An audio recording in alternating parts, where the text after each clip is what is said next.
నమస్తేనే. నమస్తేనే. ఏం పేరన్నా? నా పేరు రాజా. ఇక్కడ ఆర్మూరేనా? ఆర్మూర్. ఏం పని చేస్తుంటారన్నా? నేను ఆటో డ్రైవర్ని. ఆటో కార్మికులు ఇబ్బంది పడుతున్నా? ఆటో కార్మికులు బాగానే ఇబ్బంది పడుతున్నారు. అవునా? అవును. ఏ ఉచిత బస్సు ఎఫెక్ట్ ఉందా? ఉచిత బస్సు ఎఫెక్ట్ ఉంది. మేము ట్రాలీ ఆటో నడిపిస్తాం. ట్రాలీ ఆటోల కంటే మీకేం ఇబ్బంది ఉండదు? ఇబ్బంది లేదు. కానీ వేరే వాళ్ళకైతే ఇబ్బంది ఎట్లుందన్నా రేవంత్ రెడ్డి పరిపాలన? రేవంత్ రెడ్డి పరిపాలన అంత మంచిగా ఏం లేదు ఇప్పుడైతే ప్రజెంట్. 5 లక్షలు బీమా అన్నాడు, అది లేదు ఇది లేదు, ఏది కూడా సక్సెస్ఫుల్ లేదు ప్రజెంట్. అది 100 రోజులు అవుతా ఉంది కదా, కొంత టైం ఇవ్వాలంటారు వాళ్ళు. కొన్ని ఇంకా 100 రోజులు టైం అయిపోయింది కదా ఆల్రెడీ. ఇంకేడికెళ్ళి టైము?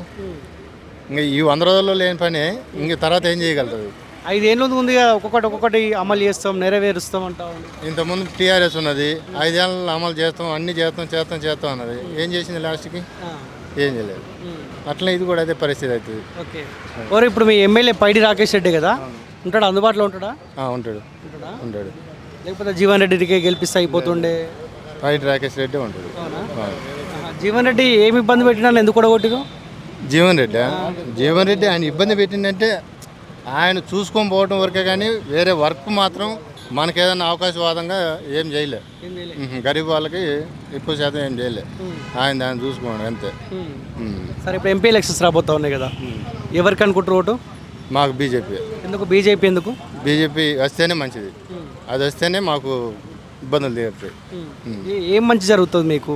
మాకు ప్రతి ఒక్కదానికి దేనికైనా మంచి జరుగుతుంది బీజేపీ వస్తే. మీ ధర్మపురి అరవింద్కి ఇక్కడ అవకాశం ఇచ్చారు కదా, 2 సార్లు అక్కడ అవకాశం ఇచ్చారు నరేంద్ర మోదీకి. మార్పు రావాల్సిన అవసరం లేదు? మళ్ళాసారి కూడా ధర్మపురి అరవింద్ రావాలా.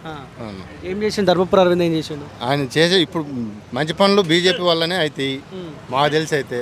అది కాంగ్రెస్ వాళ్ళు ఇక్కడ మేము రాష్ట్రంలో అధికారంలో ఉన్నాం కదా, సెంట్రల్లో కూడా మాకు అవకాశం ఇస్తే ఇంకెక్కువ డెవలప్మెంట్ చేస్తామంటారు. అన్ని ఉత్త మాటలు, వాళ్ళు చేయలేరు. అది కానిపోయిన పని. ఇంకా 60 ఏళ్ళు వెనక బ్యాక్ వెళ్ళిపోతుంది, కానీ అదైతే ముందుకు రాదు. కాంగ్రెస్ వచ్చిందంటే, బీజేపీ వచ్చిందంటే ఖచ్చితంగా ఇంకా ముందు ఆగే అవకాశాలు ఉన్నాయి. ఓకే. సో మీ ఓటు ధర్మపురి అరవింద్కేనా?